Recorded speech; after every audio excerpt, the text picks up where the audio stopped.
7 மணி அளவில் 2 பொம்பளை எந்த மகளும் தம்பின்ற மகளும் இருந்தவை எங்க இந்த ஒழுங்கார போனவை போக அந்த பொடியை நோடி வந்தேன். ஒரு கம்பியால் அடிக்க நான் போய் கும்பிட ஓடி வந்து கேட்டுக்கு மடிச்சு தம்பி மோட்டர் சைக்கிளுக்கு மடிச்சு போட்டு ஓடிட்டுது.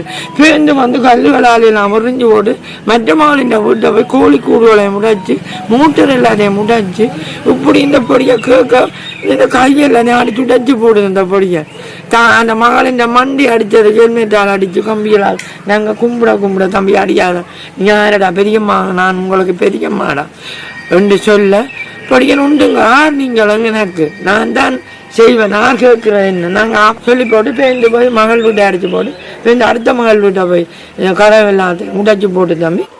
நான் கருணாநிதி சதீஷ்காந்த் கட்டக்காடு முள்ளியாலேருந்து சாதிக்கிறேன்னா இரவு ஒரு 11 வரைக்கும் நாங்கள் எங்களோட மாமி வீட்டை சண்டை எடுத்து போய் அங்கே நிற்க இந்த மனுஷி அவரை இங்கேருந்து பேசணும் நீ சவரம் தானே ஏன்டா இப்படி செய்கிறான்னு சொல்லி கேட்காம எங்களோட மாமியோட கேட்டெல்லாம் உடைச்சி போட்டு நிற்கிறேன். அங்கே பார்க்க எந்த வீட்டை சத்தம் வருது இந்த வீட்டெல்லாம் போட்டு உடைக்கலாம் கதியாவான்ட்டு நான் அங்கே வந்து பிள்ளை ரெண்டு படத்துக்கு தானே பயத்தில் அங்கே வந்து ஓடி வந்தேன். ஓடி வந்து பார்க்க எங்களை கதவுலாம் அடித்து உடைச்சி உள்ள பீரோவுக்கு அள்ளி கூட்டிட்டு ஆள் ஓடிட்டு அங்கே ரஞ்சித் குமாரை வீட்டுக்கு அங்கே போனால் அங்கேயும் அதே மாதிரி தான் நடந்துக்கிறாரு.